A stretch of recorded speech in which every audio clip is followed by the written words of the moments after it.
Ahoy friends, welcome to Building the Alpha Dory. I'm Dan, and this is a project to build an Alpha Dory in the style of William Chamberlain of Marblehead. We're building from lines in John Gardner's The Dory book, illustrations by Sam Manning.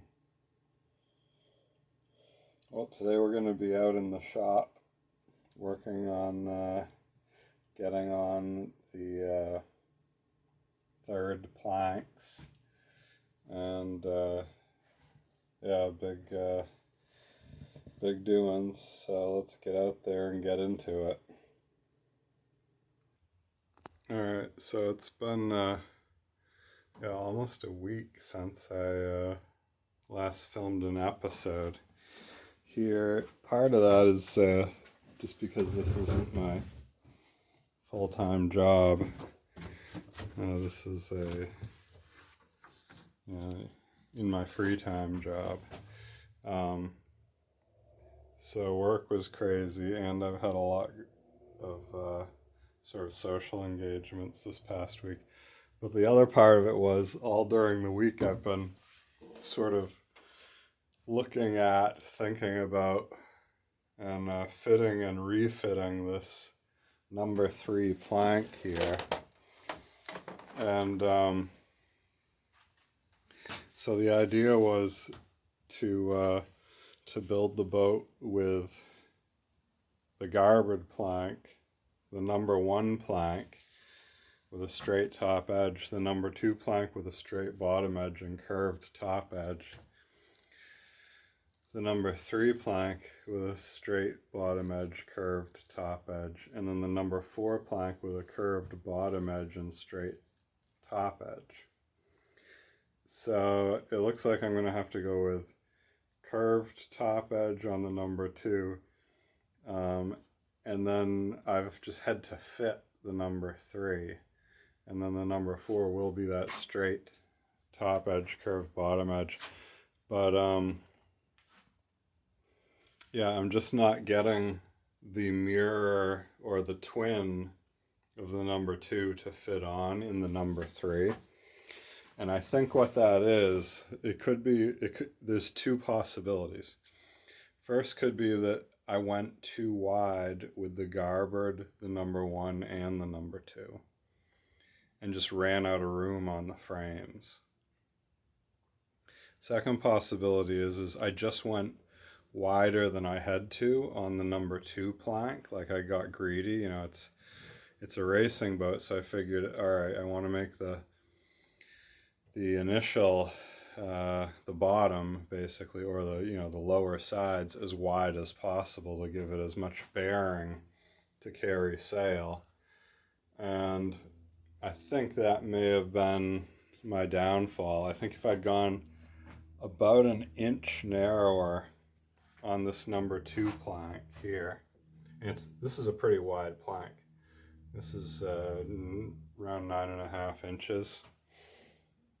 So if I had gone an inch narrower on that plank, then I think I would have had room on the frames, because I brought this plank right out to the turn of the frame pattern, which is actually proud of, or it runs through the intersections, the angles, the knuckles on John Gardner's line set.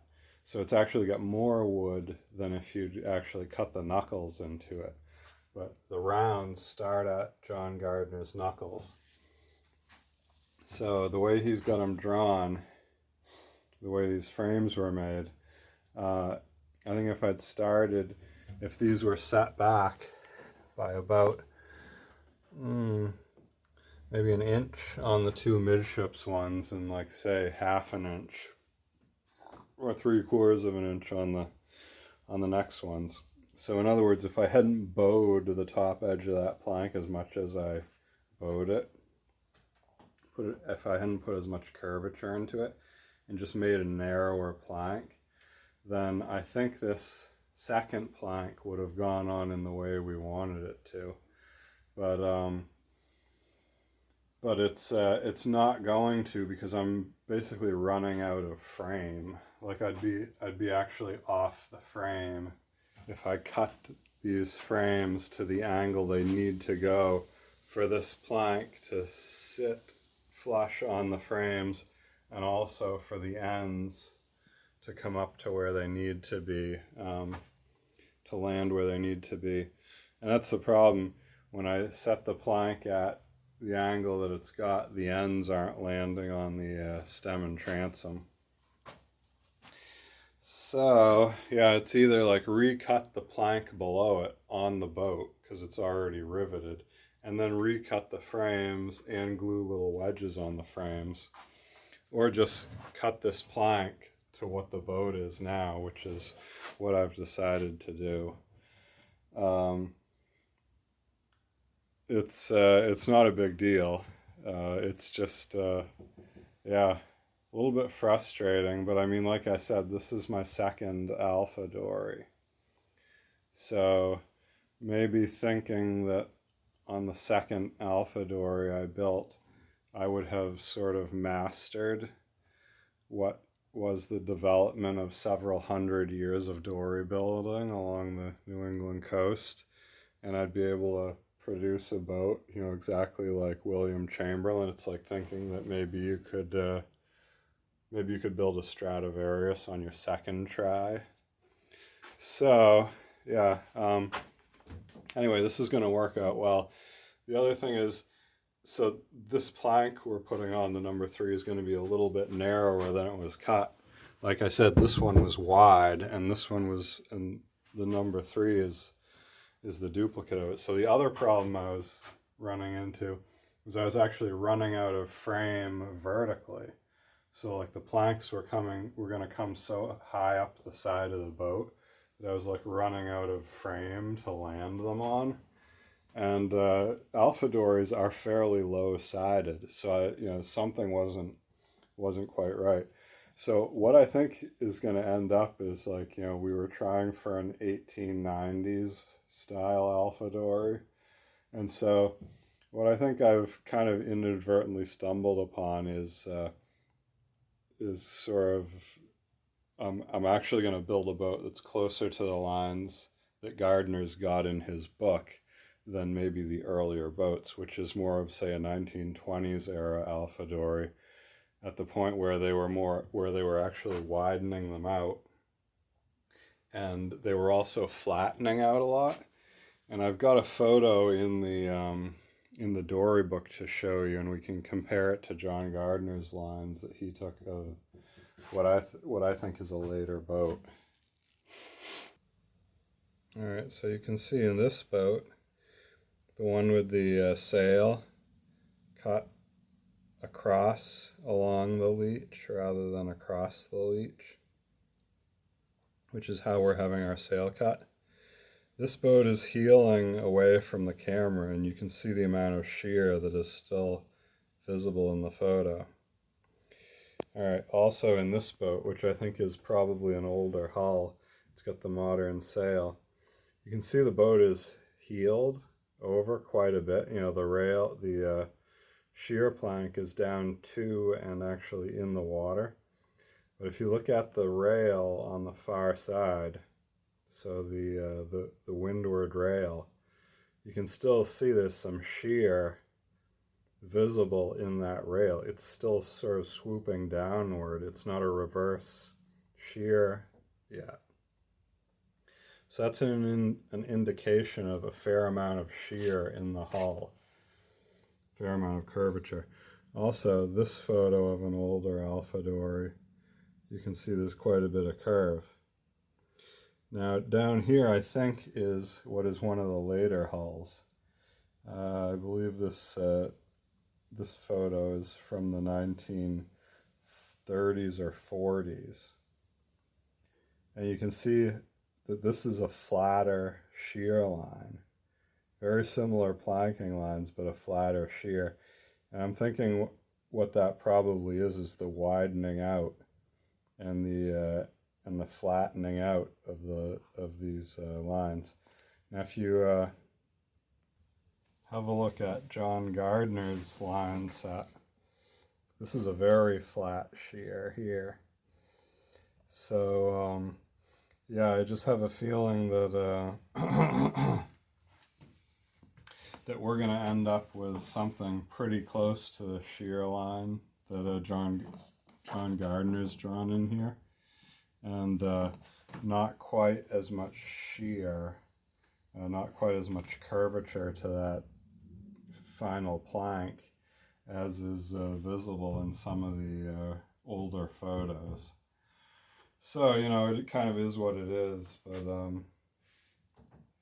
yeah, so next thing to do is take this plank off. I want to sand the inside of it to get some of these marks off. There's some places where I scuffed it with my shoes and a lot of pencil lines and stuff just to clean this up, because I'm hoping to maybe leave these two planks bright and clean this up, and I also have to decide whether I want to recut it to the shape that it is going to end up being, or whether I just want to leave it large and then trim it down when I flip the boat over and when I trim the garboard planking. So yeah, we'll figure that out and just get on with it.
Alright, so it's getting a little dark out here, but so here's the plank, the number 3 plank, and this is the amount that's gonna get trimmed to fit it at the angle that it needs to go. So you can see it's not going to be an exact duplicate of the plank before.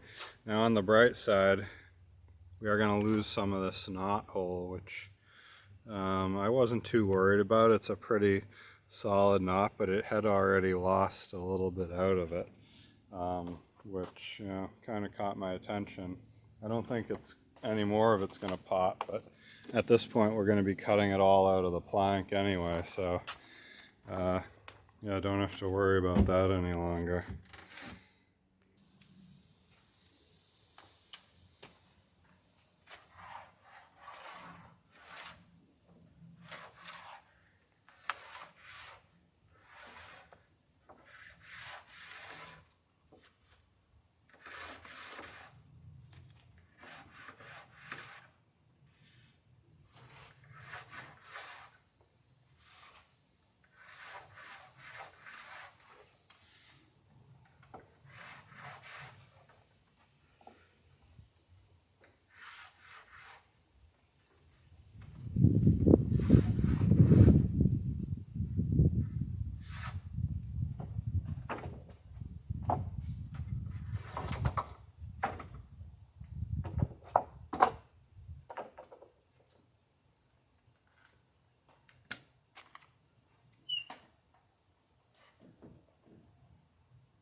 we're supposed to actually get thunderstorms later this evening, which is kind of getting on towards.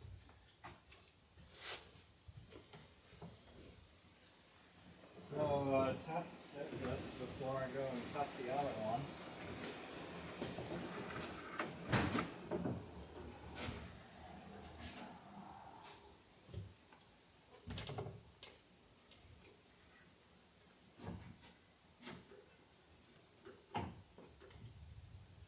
I like these straps here, so I'll tie the plank in place at the bow and stern, just so it's like a soft tie, and that way, if I put pressure, or when I put pressure on the ends, and I'm getting the rest of it up into place, I'm not damaging the ends of the plank, you know.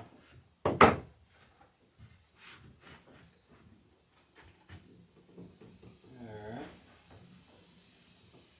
Oh yeah, that looks good. Yeah, so I only ended up taking about an inch off the plank, which you know, isn't a terribly large amount.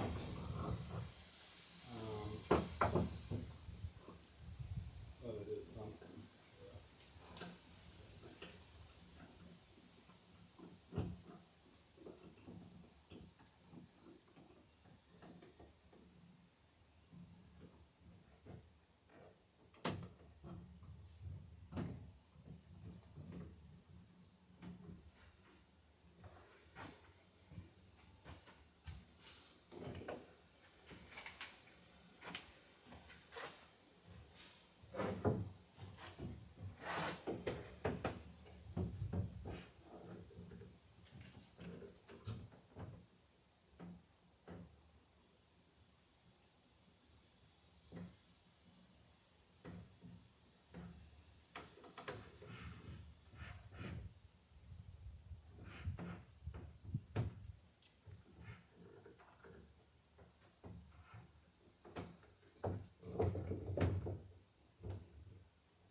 So that'll go in there.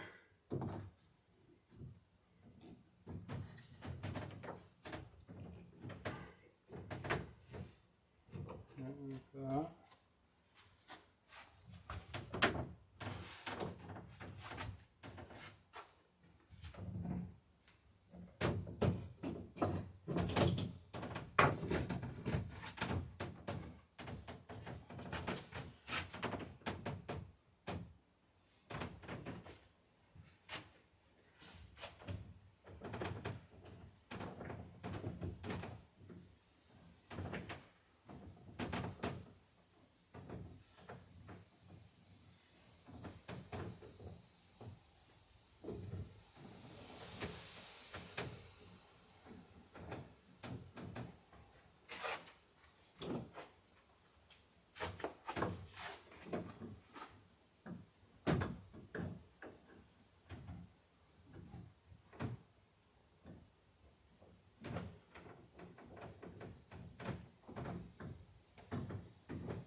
Alright, it's coming in there good.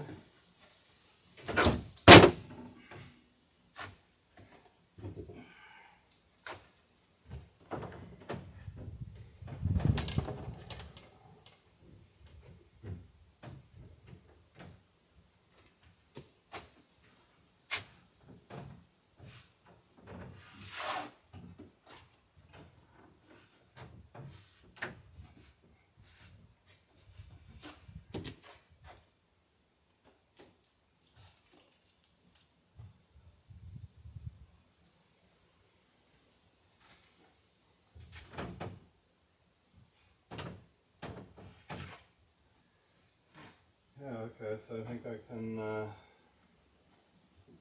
mark the other board, yeah, mark the other plank, and well, then it'll be good to start nailing planks on.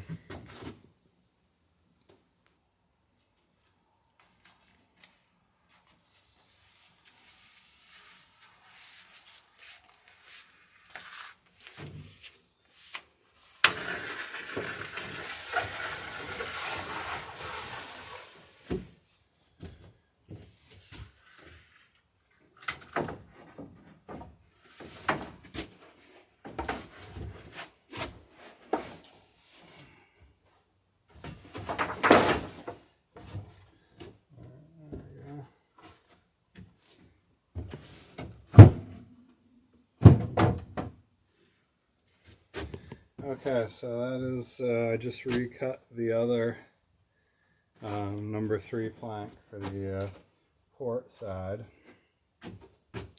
So that is all the recutting. Now we will do a little planing and clean up the cuts that we just made.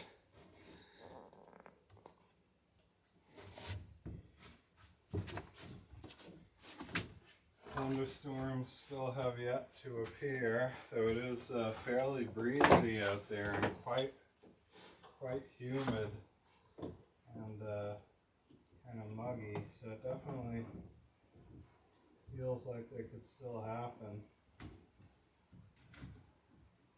I guess they were forming up in ranks out on the western side of the state and marching this way, so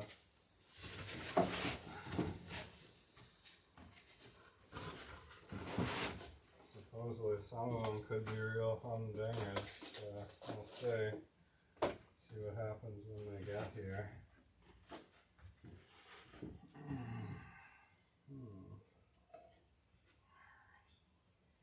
I don't remember if these planes are sharp or not. Kind of looks sharp. That's good.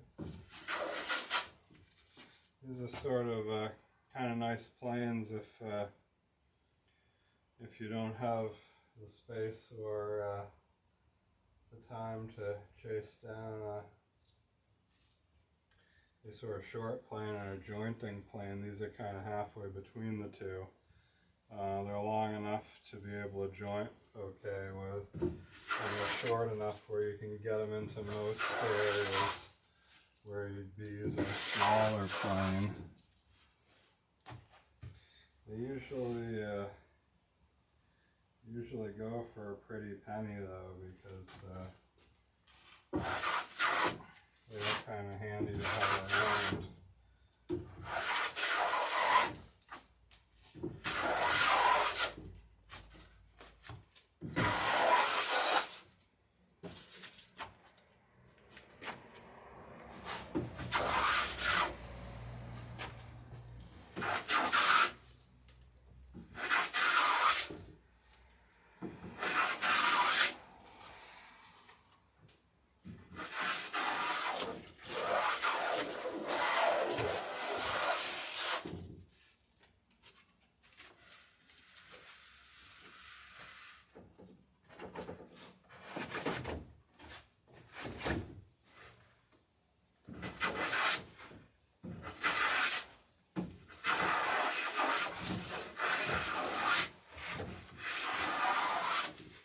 I ended up seeing a Facebook post about the triangles up on the Eggemogan Reach. If you're not familiar with the location, it's a fairly infamous set of rocks up there. When we were up there a couple small reach regattas ago, ended up seeing a big, I think it may have been a Hinckley built sailboat, but whatever it was, it's a real nice sailboat. Big old sloop. Obviously trying to get somewhere fast. I don't know if it was a delivery or what it was, but anyway, just piled up on the triangle. We didn't know what was happening at first, of course. The boat went bombing by us at probably, at 8 knots maybe, full steam ahead, full bore. And so went zooming past us, sailboat, like I say. And maybe 300 feet away, beyond us, all of a sudden we couldn't really, couldn't miss it, because there was this rumbling and roaring and sort of vibrating noise, and the whole boat just lifted bodily up out of the water, like maybe 2.5 feet or so. Just rumble, rumble, rumble, rumble, and the whole hull came right up out of the water line. The water line was just coming up and up. And then it laid over on its side, and that was the triangles.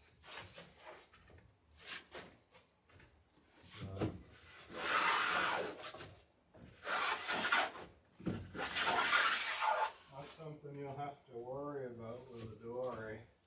You can pretty much see anything you're going to hit from a mile away or so. You can tell it because the waves are breaking on it. Whatever it is it's going into. Unless it's maybe a mud flat. In which case you'll have some wading ahead of you. Just make sure you brought some boots in case there's oysters or sharp clam shells in the mud. Razor clams too. You don't want to get out there on a clam flat without proper footwear for an emergency. Not that you gotta be wearing your boots all the time, that's for sure, but you should have them along just in case you gotta go any distance. And I suppose if you were out there and didn't have boots, but you had shoes with you, just wear the shoes in the mud. Whatever you do, you don't want to leave the boat barefoot.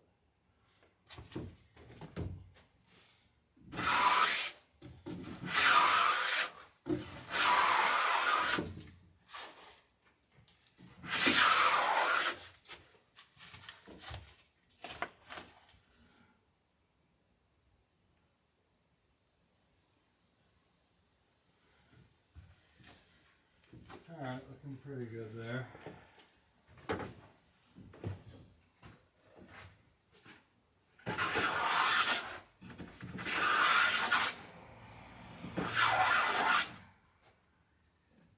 Get the other one up on the bench and have a go at that.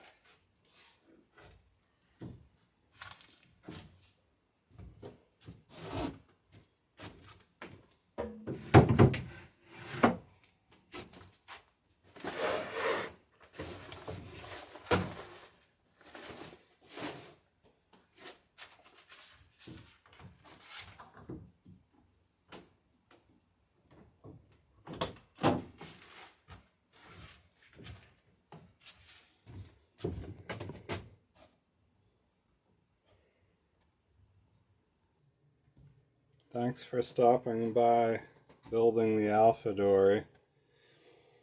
If you get a chance to tune in next time, we'll finish planing the edge of those planks and hopefully start hanging one on the boat. Anyway, God bless and have a good day. See ya.